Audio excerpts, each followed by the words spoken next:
Olá pessoal, tudo bem? Vamos dar continuidade ao nosso conteúdo que fala sobre a evolução dos modelos atômicos. Né? Até agora nós vimos quatro, né? Modelo de Dalton, Thomson, Rutherford. Vimos um pouco do modelo de Bohr, mas só uma introdução.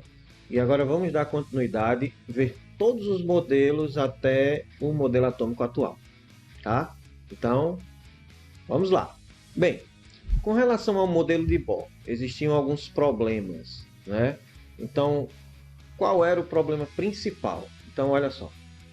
De acordo com a eletrodinâmica, todo corpo carregado em movimento libera energia na forma de ondas eletromagnéticas. Sendo assim, os elétrons deveriam perder energia e acabariam colidindo com o núcleo, aniquilando o átomo. Então, vamos lá. Olha o que é que estaria acontecendo, né? Então, aconteceria esse movimento, né, que alguns chamam de espiral suicida, né, no qual o elétron, né, ele iria fazer essa espiral e aí colidir com o núcleo, fazendo com que o átomo deixasse de existir, certo? Então esse era o primeiro problema de Rutherford que precisava ser solucionado. Segundo problema, o modelo de Rutherford também não conseguia explicar a luz emitida e suas cores nos tubos de descarga em testes de chama. Vamos dar uma olhada, né? Esse videozinho ele vai mostrar um pouquinho aqui. Então existem alguns elementos que quando eles entram em contato com a chama, por exemplo, o lítio tem essa cor rosada, né? Aí depois tem-se o estrôncio, desculpa, o sódio, né? O sódio ele já tem essa cor amarelada, então quando ele entra em contato com a chama, acontece isso. Potássio, pessoal, já tem a cor arroxeada, né? Um pouquinho lilás. Rubídio, ó, mais lilás ainda, só que um pouquinho mais forte que o potássio, tá? Já o césio, ó, uma cor meio esbranquiçada. Então, esse era o segundo problema do qual não se percebia, né, essa explicação por meio do modelo de Rutherford. Tá bem? Terceira situação com relação ao modelo de Rutherford. O espectro ele é a denominação dada à imagem que se forma quando um feixe de radiações eletromagnéticas, ele decomposto por dispersão, se projeta sobre o anteparo. Então veja bem, no primeiro momento aqui, eu tenho a lâmpada incandescente, né? Então ela aqui, ó, se projeta, né, no prisma a olho nu. A gente vê o que? Esse espectro aqui, certo? Chamado de espectro contínuo. Já uma lâmpada de gás, ao se projetar nesse prisma a olho nu, a gente percebe o que? Um espectro descontínuo, ou seja, linhas, são formadas linhas, e isso gera essa descontinuidade, tá? E aí, ó, existem esses tipos de espectros atômicos. Existe o espectro de emissão e o espectro de absorção, tá? O espectro de emissão, ó, quando o gás está quente, né? E aqui quando o gás está frio, tá? E aí, esse é um exemplo aqui de baixo, ó, um exemplo do espectro de emissão e absorção do hidrogênio, tá? Essas linhazinhas aqui são chamadas de linhas ou raias, né? Então nós temos o espectro de emissão em cima e aqui o espectro de absorção embaixo. Isso é um exemplo de um dos espectros. Cada elemento apresenta um espectro diferente, tá? E aí nós temos aqui também, ó, espectros atômicos que são consideradas as digitais do átomo. Como eu havia falado anteriormente, cada espectro apresenta linhas, essas raias, né, diferentes. Olha só, o hidrogênio aqui em cima, aqui já é o hélio, né? Aqui, ó, já é o neônio, ó, hidrogênio, hélio, neônio e mercúrio. Perceba que os elementos, ó, eles aumentam a quantidade de raia, assim como aumenta o número atômico. E aí, pessoal, também muda a cor. Então essa é considerada a digital do átomo, tá? Bom, e aí, ó, também tem o espectro da emissão solar, né? Então, quando o Sol entra em contato com esses elementos, eles absorvem e emitem em certo comprimento de onda, que é o que dá a cor, tá?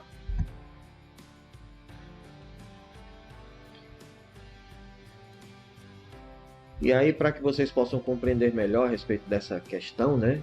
Vocês podem assistir é uma série, tá? Cosmos, uma Odisseia no Espaço-Tempo. Só que aí vocês podem ver o episódio 5, que é intitulado Escondido na Luz, para que vocês possam ter uma ideia dessa ideia de espectro, de absorção, essa teoria, tá bom? Bem, então quais eram os problemas de Rutherford? Primeiro deles, colapso do átomo, né? Na hora que o átomo tinha aquela espiral suicida, né? Até chocar com o núcleo. Segundo, a luz emitida nos tubos de descarga e teste de chama. E o terceiro, espectros atômicos. Ou seja, todas essas teorias, né? Na verdade, teorias, todas essas experimentos e teorias juntos aí, não conseguiam ser explicados pelo modelo de Rutherford. Então, todos esses problemas, pessoal, foram em parte explicados pelo próximo modelo, que foi apresentado por Niels Bohr, tá? Mas antes da gente estudar o modelo de Bohr, a gente tem que ver alguns conceitos, tá? Que precederam, que revolucionaram a física da época e que foram utilizados por Bohr para que ele pudesse enunciar esse modelo. Então, primeira teoria, a teoria dos quanta, tá? A gente vai compreender o que é quantum, quanta e assim por diante. Foi enunciada por Max Planck em 1900. Então, Planck propôs o quê? Que os átomos só podiam liberar ou absorver energia eletromagnética em blocos ou pacotes. Que esses blocos ou pacotes eram chamados de quantum, tá? De energia. Então, esses blocos com quantidades distintas de energia, ou seja, a troca de energia entre a matéria e a radiação eletromagnética não ocorre de forma contínua. A quantidade mínima de energia eletromagnética que um átomo pode absorver ou emitir, ela foi chamada por Planck de quantum, que são esses pacotes aí, tá? Então, para resumir, né, ó, a absorção e a emissão de energia eletromagnética pela matéria são quantizadas, tá? Então, essa é a primeira teoria que precedeu. Então, vamos fazer uma analogia para a gente compreender, né? Falando um pouquinho sobre energia potencial. Então, a energia potencial da pessoa subindo a rampa, ela aumenta de maneira contínua e uniforme, porque é uma rampa, né? Já a energia potencial de uma pessoa subindo a rampa, aqui, ó, a escada, né? Na verdade, ela aumenta de maneira quantizada, ou seja, passo a passo, certo? Aqui não seria rampa, né? Seria escada, certo? Então, essa é uma analogia que a gente pode compreender sobre quantum de energia, sobre energia quantizada, os pacotes. Cada pacotinho significaria cada degrau aí, tá?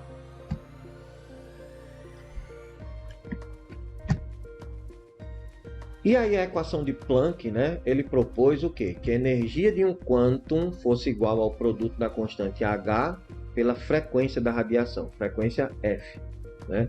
Então tá aí, ó, H, que é a constante de Planck, tá? Então ele tem um valor já, 6,63 vezes 10 elevado a menos 34 joule vezes segundo, e é como se fosse 6 sextilhões de vezes menor que 1, ou seja, bem pequenininho o valor dessa constante, tá? Mas pessoal, veja bem, nós estamos vendo essa questão toda para que a gente possa compreender como foi que tudo isso precedeu, né? As revoluções da física que precederam e que Bohr utilizou para explicar o seu modelo. Então, o próximo é Albert Einstein, com a teoria do fóton, né? Em 1905. Para explicar aí o efeito fotoelétrico estudado pela física, Albert Einstein, que acreditava na proposta de Planck, ele propôs que a radiação eletromagnética, pessoal, se propagava de maneira descontínua em pacotes de energia, que mais tarde foram denominados de fótons. Já para Planck era quantum.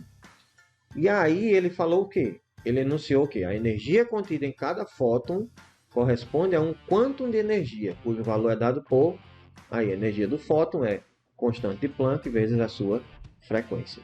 Tá bem?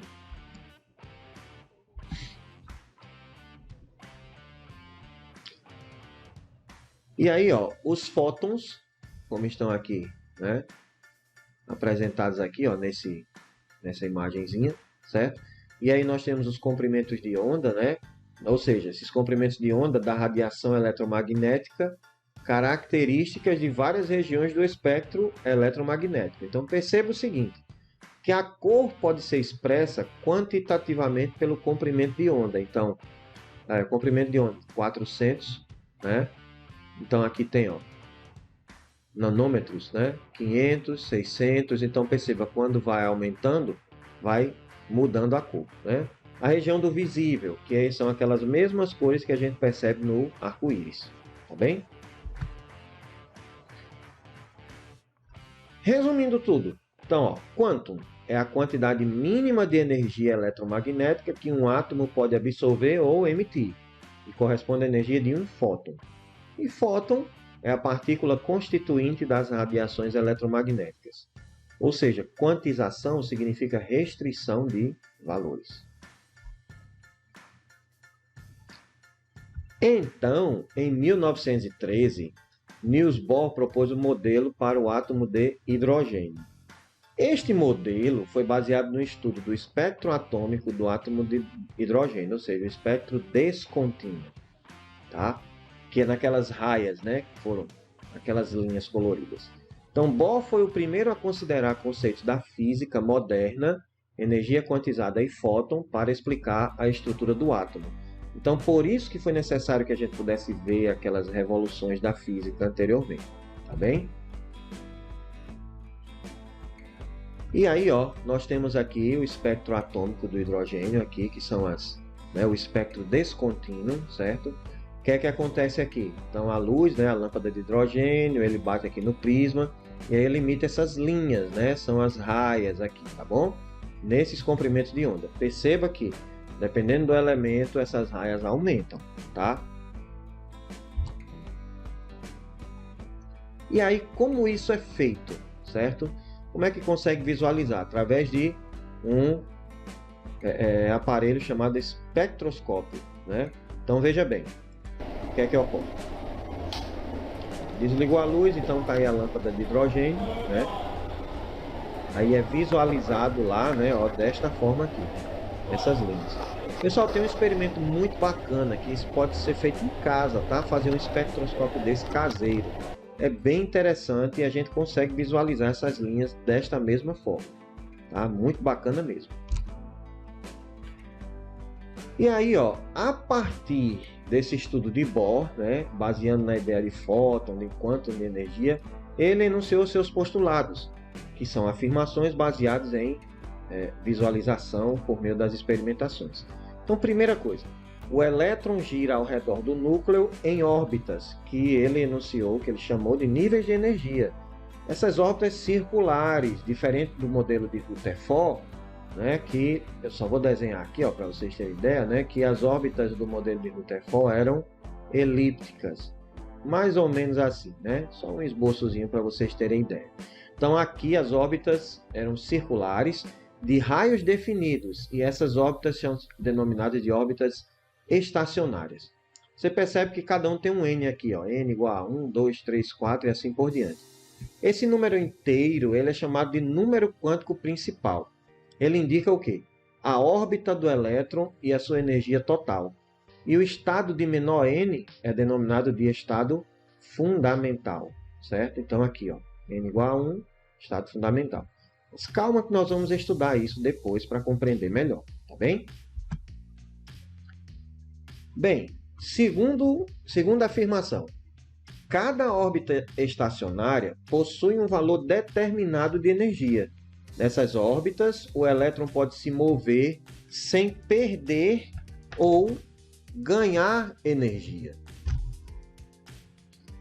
Bohr demonstrou que a energia total do elétron em cada órbita era quantizada e determinada pela seguinte equação matemática. Essa daqui, ó.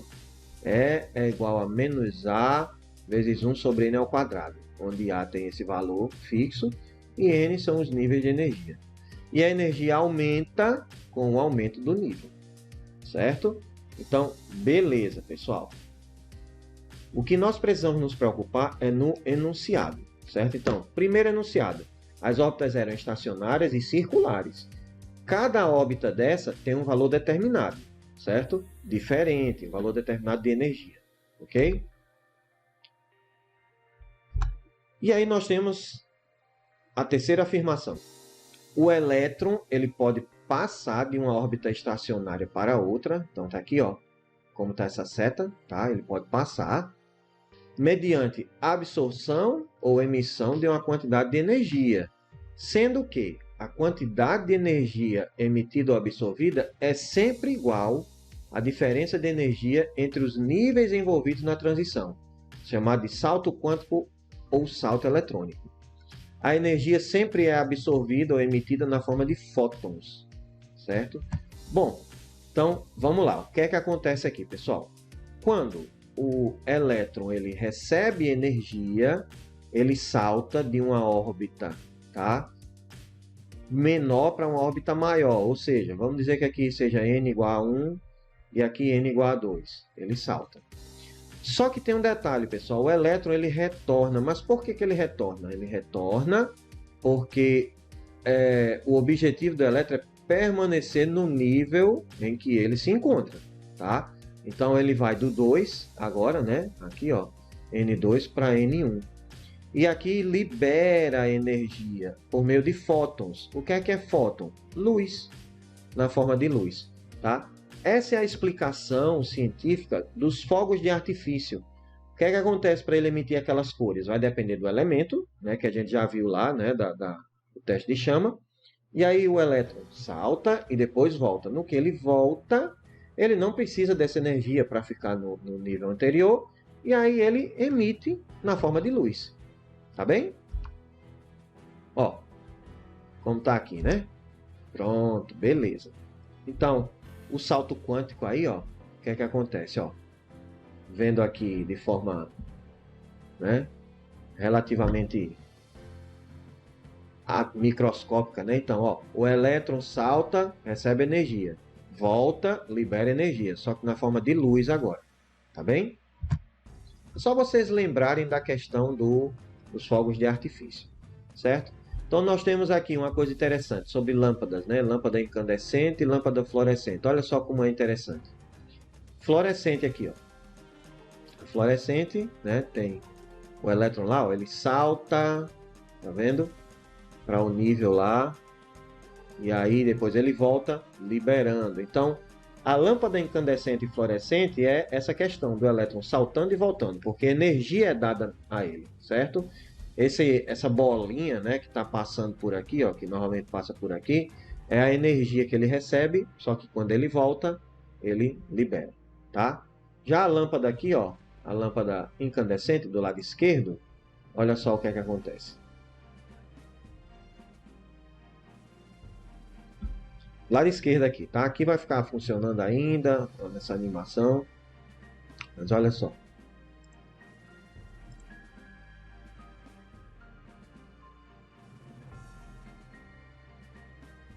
Ó, o filamento, né? Ele é aquecido. Então, olha. Os elétrons estão aí, né? Então, perceba que existe uma certa diferença aí nessa questão. Tá bem? Bom, agora a gente vai ver um experimentozinho aqui bem interessante sobre a bobina de Tesla, tá? O que é que vai acontecer? Veja. Primeiro, vamos lá. A bobina de Tesla, tá bom? Já vou colocar tocando aqui para vocês perceberem. Aqui tem vários gases, tá? Tem o hidrogênio, o hélio, o neônio, o argônio, o criptônio, o xenônio e o nitrogênio. E aí a bobina de Tesla, ele vai colocar lá atrás, que é um transformador ressonante capaz de gerar uma alta tensão. Então tá aqui bem atrás. Desligou a luz para ver, né? Olha só. Nesse vídeo, a gente vê o que acontece quando a gente liga a bobina de Tesla próximo aos frascos contendo diferentes gases. A voltagem gerada faz o quê? Excita os elétrons de cada gás, porque eles recebem essa energia, né? Os elétrons excitados, que aí é o salto quântico, né? Ao voltarem, então eles vão fazer o quê? Vão para uma órbita, né, de maior energia, só que eles voltam para a original. E ele libera essa energia na forma de luz. E quando eles voltam para o estado inicial, que é o decaimento quântico, eles emitem energia numa cor característica para cada gás. Que aí esse é o chamado espectro de emissão. Lembra que eu falei antes sobre o espectro de absorção e espectro de emissão? O de emissão é aquele que a gente vê, tá bom? Beleza. E aí, ó, de acordo com Bohr, cada linha do espectro atômico correspondia a uma transição eletrônica espectral. No entanto, o modelo de Bohr só foi capaz de explicar de modo satisfatório o espectro do hidrogênio e dos íons hidrogenoides, que são aqueles que possuem apenas um elétron. Por isso, seu modelo ficou conhecido como modelo do átomo de hidrogênio. Então aqui, ó, como está falando, né, ó, cada linha dessa, que é chamada de raia também do espectro, corresponde a uma transição eletrônica do elétron na eletrosfera. Então, por exemplo, o elétron salta e depois volta, né? Aqui ali na cor vermelha, aqui verde. Aí tem um espectro de absorção e de emissão. Então aqui é uma imagem que apresenta 4 possíveis transições eletrônicas do hidrogênio. Tá bem? Bom, e aqui uma animaçãozinha para a gente conseguir compreender melhor. Então olha só, ele emite, ó, aí já está, né? Veja que a órbita de cada um é diferente, tá? Então, ó, ele emite numa cor específica, tá vendo? Ó. Ok? Olha só, aqui. Esse elétron aqui, ó, quando vem, dá 3 para 2, vermelho. Aqui dá 4 para 2, né? Azul esverdeado. Já dá 5 para 1, já violeta. Tá bem? Pessoal, essas coisas é para ilustrar, para a gente compreender melhor o modelo de Bohr, certo? Então, ó, questão aqui do espectro do hidrogênio, mais um videozinho, né? Falando um pouco sobre as transições aqui, né? Olha só, aqui tem H2, né? Gás de hidrogênio, certo? Quando ele passa pelo prisma, ó, aí ele emite aqui, ó, o espectro de absorção, que são as linhas, né? As raias, tá bem? Isso aqui é o comprimento de onda, pessoal. O comprimento de onda que dá cada cor característica, certo? Só apagar aqui para apresentar essa questão. Olha só. Aqui, ó, 1. Então, saltando, voltando, ó, já é por 2. Aí 1 vai. No que ele volta, ele já emite em cores diferentes. Então, é o espectro já de emissão, né? Esse fóton quando é liberado, tá bem? E aí, dependendo do elemento, são cores diferentes, né? Então, veja bem, ó, de novo, ó, o salto quântico ocorrendo. Mas isso, pessoal, ok, ele recebe energia, ele salta para uma mais distante, depois volta para a original e ele libera essa energia na forma de luz, que é chamado de fóton. Então, ó, mais uma vez, tá? Então, aqui, ó, esse aqui é o diagrama de níveis de energia para o átomo de hidrogênio. Então, a diferença de energia entre os níveis diminui à medida que eles se afastam do núcleo, certo? Então, ali, ó, as setinhas que mostram as cores, né? Então, ó, 4 níveis de energia, 6 transições, 6 fótons, 6 linhas espectrais. Tá bem?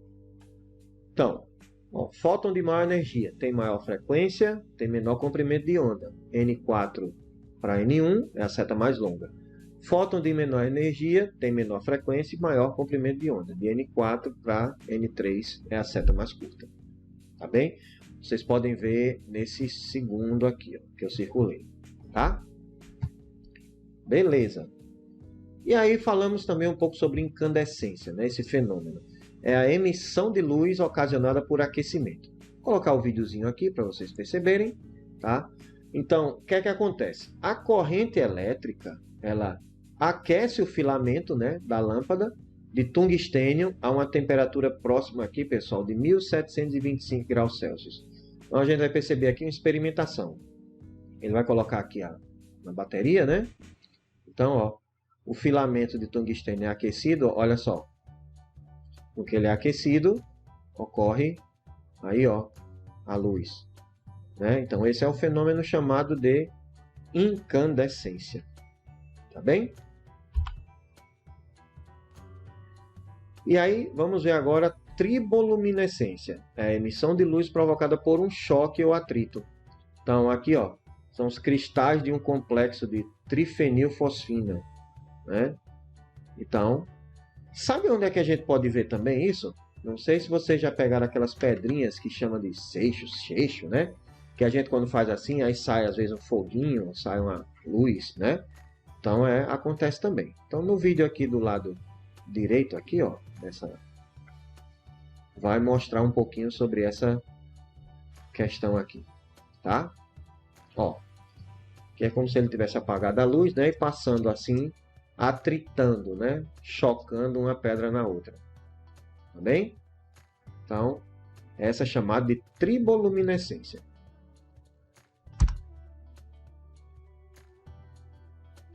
Certo?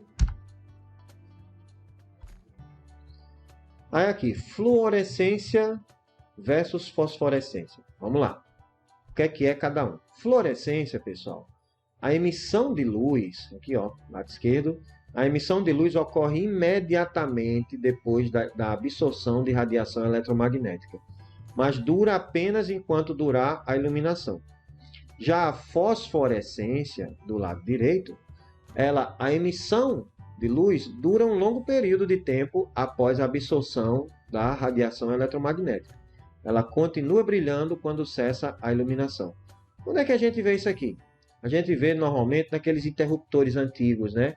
Que a luz ligava, quando desligava ele ficava assim, né? Aparecendo, certo? Ali é fosforescência, ok? Então, moléculas fluorescentes e fosforescentes, elas absorvem o UV e emitem a luz visível, aquela que a gente consegue ver. E aí aqui, ó, fosforescência, ó, e aqui fluorescência, tá vendo? Desligou a luz, ó, continua brilhando o fosforescente, o fluorescente não, tá bom? Quimioluminescência já é a emissão de luz ocasionada por uma reação química. Então, olha só, temos dois reagentes, o produto formado com excesso de energia no estado excitado, né, tem um produto estável e a liberação de energia na forma de luz, porque os elétrons estão, né, fazendo a sua transição, o salto quântico. Então, vamos ver agora alguns exemplos de quimioluminescência. Então, os bastões de luz que são utilizados em explorações de cavernas, mergulhos submarinos, camping e aquelas pulseiras de luz utilizadas em festas são tubos de plástico que contêm internamente reagentes químicos em compartimentos separados. Vamos dar uma olhada aqui nesse videozinho para a gente compreender melhor sobre as pulseiras?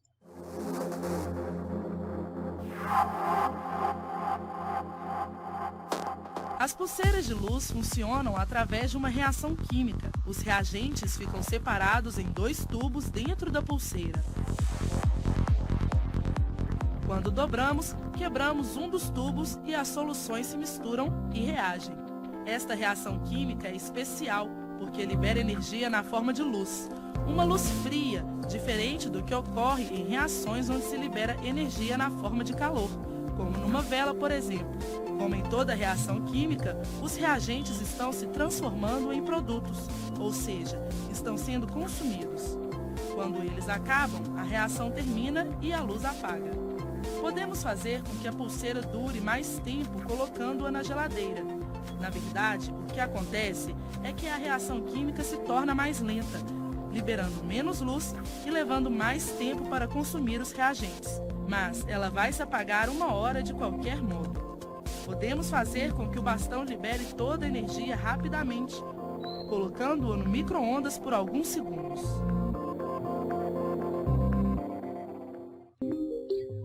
Então, pessoal, percebam que é finito, tá?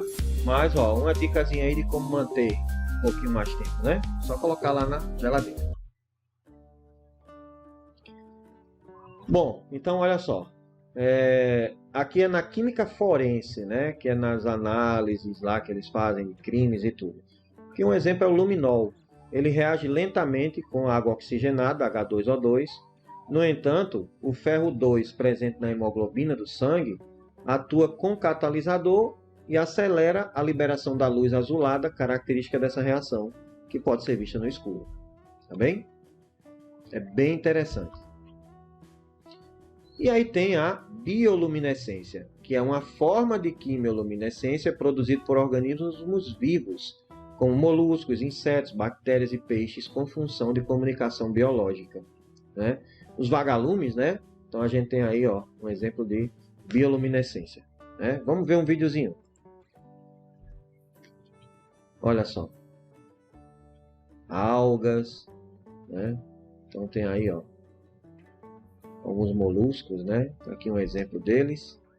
Então a gente percebe aí essa questão, né?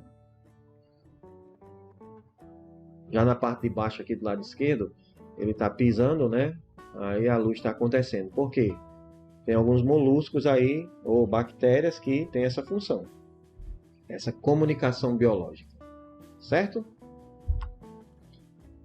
Bom, então todos esses exemplos, pessoal, partem da ideia do modelo atômico de Bohr, né? Então só a gente retomando um pouquinho, né? O modelo de Bohr é o quê? Onde as órbitas são circulares e estacionárias, certo? Cada órbita tem uma energia, certo? Outra coisa interessante, são 7 órbitas, tá? E aí eles são representados por letras também. N de 1 a 7, ó. 1, 2, 3, 4, 5, 6, 7. Então vai ser K1, L, M, N, O, P, Q. Que nós vamos precisar desses conceitos quando nós formos ver a parte de distribuição eletrônica. Mas não se preocupem que nós vamos chegar lá, tá bom? Vamos ver agora o próximo modelo atômico até chegar no atual? Então, dando continuidade, nós vamos ver agora o modelo de Sommerfeld e também a distribuição eletrônica. Lembra que eu falei no finalzinho, né, da explicação do modelo de Bohr? Então vamos ver essa parte agora. Ótimo! Vamos lá. Então, o interesse dos cientistas por aqueles espectros atômicos levou ao desenvolvimento de espectroscópios melhores de alta resolução. Esses espectros obtidos nesses novos aparelhos mostraram que as linhas espectrais eram constituídas, pessoal, na verdade, por um conjunto de linhas muito próximas umas das outras. Esse novo tipo de espectro foi denominado de espectro fino. Então, olha só, né? Essa linha aqui que a gente via, né, aquele espectro descontínuo, ó, era composto por mais linhas, né, quando tiveram esses aparelhos melhores. Tá bem? Bom, e aí em 1916, né, foi enunciado o modelo de Sommerfeld, que explicou o seguinte: cada nível de energia do átomo possui um subnível com órbita circular e n-1 níveis com órbitas elípticas. O que é isso, n-1? Vamos lá. Nível 4, né, por exemplo aqui, ó, nível 4, n é igual a 4. Aí eu coloco 4 menos 1. Então, tem uma órbita circular e 3 órbitas elípticas. São 4 subníveis. Por quê? Ó, tá circular 1, elíptica aqui 2, 3 e 4. Tá bem? Então, nós temos aí o modelo de Sommerfeld enunciado. Ok?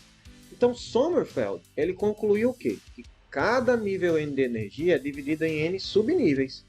E os subníveis são designados pelas letras S, P, D e F. Pessoal, tudo tem um significado, tá? Essas letras são abreviações de S, é Sharp, P,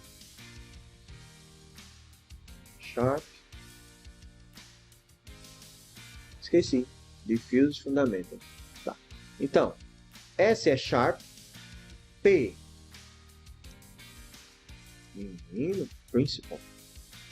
Então, S é Sharp, P é Principal, D é Diffuse, F Fundamental. Tem um significado, tá? Mas derivaram dessas palavras. Então, número quântico, esse aqui, ó, chamado secundário, também, ou azimutal. Então, tem valores, ó. S vale 0, P vale 1, D vale 2, F vale 3. Então, S aqui, ó, 0. Então, tem uma órbita. 1 em 1. 2, né? 2, L1, L0. N3, né? N3 tem uma órbita circular, tem 2 órbitas elípticas. Depois nós vamos compreender, tá, essa questão. O número quântico azimutal ele é representado pela letra L. Então aqui, ó, L0. Aí o primeiro aqui, L1, esse aqui 0. Aqui, L2, L1, L0. L3, L2, L1, L0. Calma que nós vamos compreender depois. A única coisa que precisamos entender do modelo de Sommerfeld é essa ideia. De que existem órbitas circulares e elípticas. Então, agora a gente está vendo, né, a união de todos os modelos anteriores, as teorias, para você ver como foi importante conhecermos essa questão dos modelos atômicos. Bem, em resumo, né, nós temos o que aqui? Ó? Iniciou Demócrito com seu atomismo, Para Demócrito, a matéria era constituída de partículas pequenas, denominadas átomos. Depois veio na Grécia a teoria dos 4 elementos, defendida por Aristóteles, e ele defendeu a ideia de que os materiais eram formados a partir de 4 elementos fundamentais: terra, ar, água e fogo. Esses 4 elementos eram resultados da combinação das qualidades quente, frio, úmido e seco. E aí iniciou-se, com os cientistas, a evolução dos modelos atômicos. Primeiro com John Dalton, em 1806, na Inglaterra, o átomo ponderal, tendo por base o estudo das leis ponderais, que nós vimos, lei de Lavoisier, lei de Proust. E Dalton propõe que a matéria é constituída de átomos, partículas pequenas e indestrutíveis, também indivisíveis, sem carga, todas aquelas ideias. Depois evoluiu para o modelo de Thomson, em 1898, também na Inglaterra, o átomo elétrico. O estudo dos fenômenos elétricos levou Thomson a concluir que o átomo era dotado de carga elétrica positiva e negativa. A partícula negativa foi denominada de elétron. E aí, em 1911, modelo de Rutherford, já aqui no século, no nosso século bem próximo, século XX. Então, aí na Inglaterra, o átomo nuclear, o estudo do espalhamento de partículas alfa em lamínula de ouro levou Rutherford a propor a existência do núcleo atômico. Então, depois Bohr, em 1913, na Dinamarca, falou sobre os níveis de energia. A aplicação da física quântica ao átomo de hidrogênio levou Bohr a propor a quantização da energia do elétron em órbitas ou níveis de energia definidas. Cada um tem uma característica. E em 1916, Sommerfeld, na Alemanha, falou sobre subníveis de energia, que os estudos dos espectros de emissão de átomos mais complexos que o hidrogênio levou Sommerfeld a propor a existência de subníveis de energia para o elétron. E aqui, logo na imagem abaixo, nós podemos ver o seguinte, mais ou menos 400 a.C., que foi o modelo de Demócrito, só que era uma concepção filosófica de algo indivisível. 2.200 anos depois, em 1808, o modelo de Dalton é uma concepção científica de uma bolinha maciça indivisível. 89 anos depois, em 1897, o modelo de Thomson, um pudim positivo recheado com elétrons negativos. 14 anos depois, em 1911, o modelo de Rutherford, que consistiu de um núcleo positivo e massivo com elétrons girando ao redor, em órbitas elípticas. 2 anos depois, 1913, o modelo de Bohr, que afirmou que é idêntico ao anterior, porém com órbitas quantizadas, pacotes de energia. 3 anos depois, em 1916, o modelo de Sommerfeld, idêntico ao anterior, porém com novas órbitas elípticas. Então você percebe que o estudo dos modelos atômicos e a sua evolução ocorreu baseado em estudos anteriores. Por isso houve essa necessidade. Outra coisa, a diminuição do tempo de um para outro. Isso foi com o advento da tecnologia que tudo começou a ser mais rápido. As conclusões poderiam ser tiradas de forma mais rápida. Ok? Então, o átomo atual, como é que é?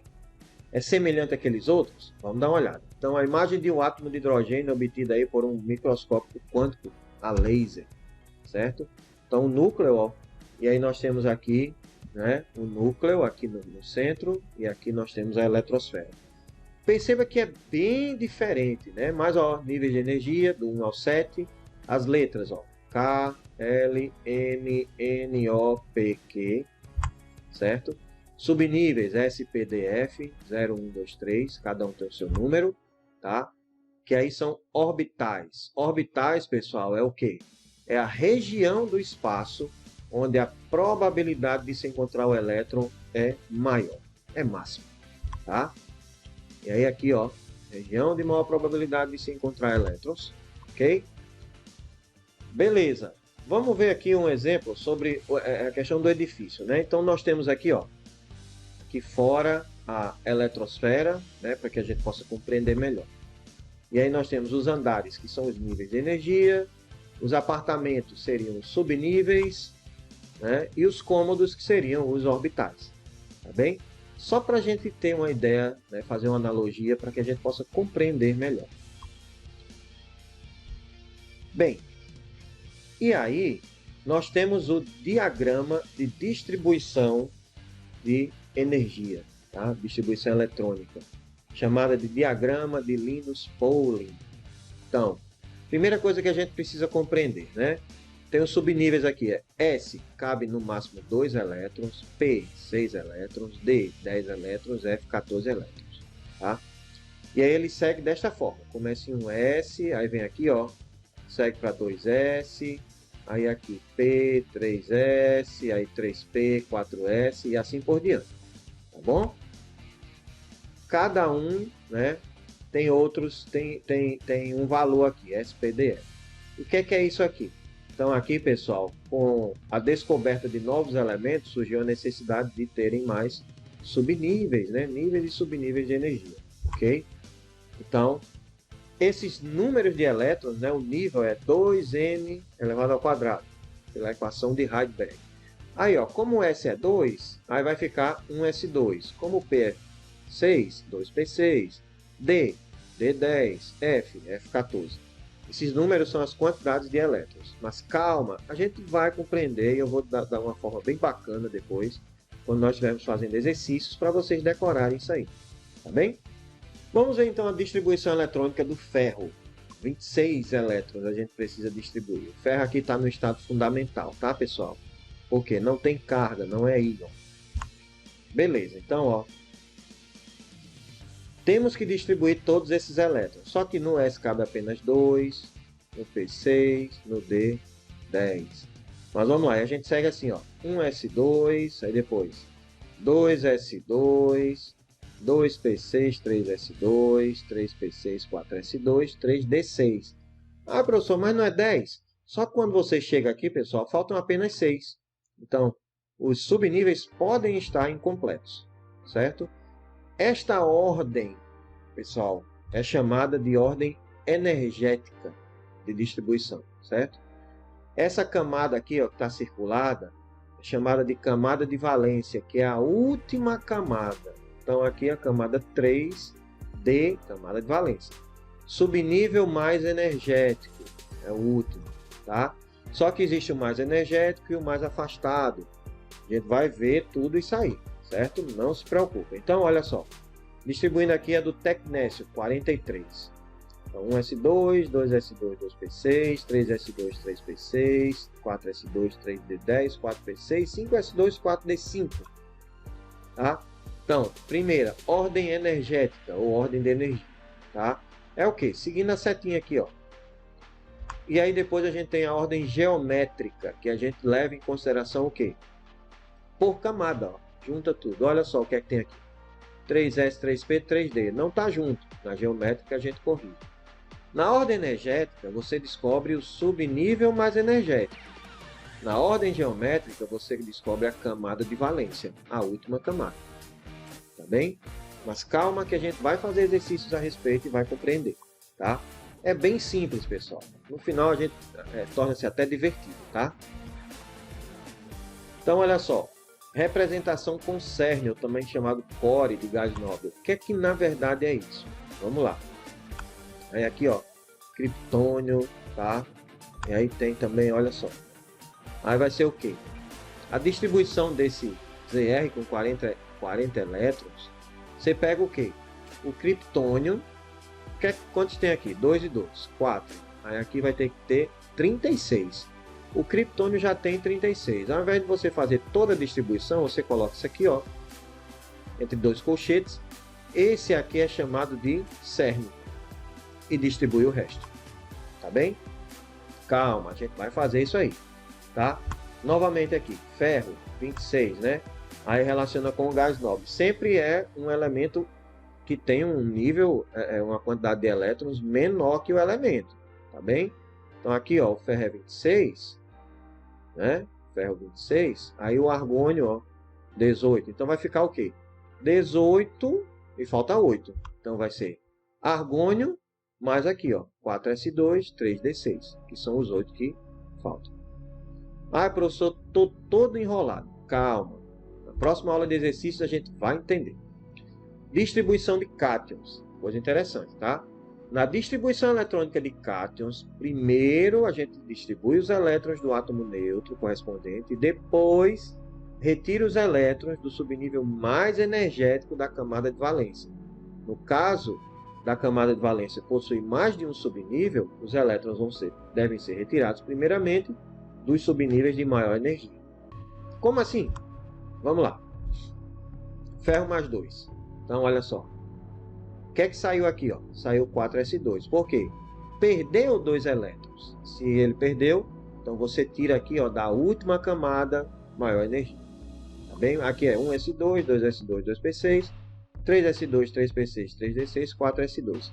Você só faz isso, pessoal, quando você fizer na ordem geométrica. Tá bem? E aí, ó, ferro mais 3. Aí vai sair o quê? Vai sair um elétron do 3d6, que esse não tem maior energia. Então vai ficar 3d5. Tá bem? Distribuição de ânion. Ânion ganha. Então, ó, na distribuição eletrônica de ânions, primeiro devemos somar os elétrons recebidos e posteriormente distribuir os elétrons normalmente. Diferente de cátion, né? A gente primeiro distribui, faz a geométrica e tira. Aqui não, a gente já soma. Então aqui, ó, enxofre. Recebeu 2 elétrons. Aí você vai distribuir agora 18. Olha só o que aconteceu com o último. P4 ganhou 2, ó, P6. Só que você adiciona antes. Você já vai distribuir aqui os 18 elétrons. Diferente dos cátions, tá? Caso você tenha alguma dúvida, volta um pouquinho o vídeo e você vai compreender. Mas também vamos ter um vídeo com exercícios explicando. Tá bem? Bom. E aí, algumas exceções. O diagrama de distribuição eletrônica de Linus Pauling ele não é válido para 20 dos elementos químicos conhecidos atualmente, que têm distribuições anômalas. Então, para o ensino médio, pessoal, os casos de maior relevância estão nos grupos 6 e 11 da tabela periódica. Né? Vamos dar uma olhada aqui, vou clicar, né, para a gente ver a imagem. Então, são essas exceções aqui. Ó. Cromo, molibdênio, né? Então, estes são os elementos aqui. Olha só o que é. 3d5, 4s1. 4d5, 5s1. Né? Por que isso ocorre? Então, camada de valência. N, que é esses números 1, 2, 3 até 7, S1. Aqui, subnível mais energético. N-1, D5. Ou seja, se aqui fosse 5, aqui seria 4. Tá? Então, ó, camada de valência 5s1 e aqui mais energético. Do grupo 6, vamos ver do grupo 11, para o ensino médio que são os mais importantes. Cobre, né? Cobre, prata e ouro. Camada de valência, NS1 e aqui N-1, D10. Então, ó, no caso aqui, ó, primeiro aqui, camada de valência, 4S1, N-1, 3, D10. Aqui, 5S1, 4, D10. 6S1, 5, D10. Ok? Camada de valência e subnível mais energético. Para facilitar aí quando a gente fizer a ordem geométrica. Tá? Então vamos a algumas fake news aqui. Olha só. Apesar de ser o diagrama de Linus Pauling, mas não foi ele que criou o diagrama que conhecemos hoje. Na verdade, se procurarmos em livros de outros países, raramente vamos encontrá-lo da forma como estamos acostumados a ler. Os outros livros o citam como mnemônico, técnica de memorização. Em livros antigos sobre química inorgânica, cita-se a fonte Journal of Chemical Education, de 1947, e o diagrama se chama Diagrama de Paul Fan Gui. Na edição seguinte, a revista recebeu uma carta de L.S. Simmons, que apresentou críticas ao diagrama proposto, e apresentou uma adaptação para o diagrama que foi publicado por outra revista de física da época. Fora do Brasil, os cientistas não deram nome ao diagrama, e aqui ficamos com o nome de diagrama de Linus Pauling. Então foi apenas para popularizar, tá bem? Bom, vamos dar continuidade à nossa aula. Bem, pessoal, percebi que nós já temos muitas informações para que a gente possa compreender. Então, o modelo atômico atual, com mais detalhes, eu vou apresentar na próxima aula, após nossas aulas de exercícios, para que a gente possa ver como é que a gente faz aí questões como modelos atômicos, né? Os 4, Dalton, Thomson, Rutherford, Bohr, até o de Sommerfeld também, né? Agora, distribuição eletrônica e assim por diante, tá bem? Mas olha só, Parem um pouco essa aula para que vocês possam compreender melhor, façam as anotações que vocês desejarem e até a próxima aula. Um grande abraço, pessoal. Tchau, tchau!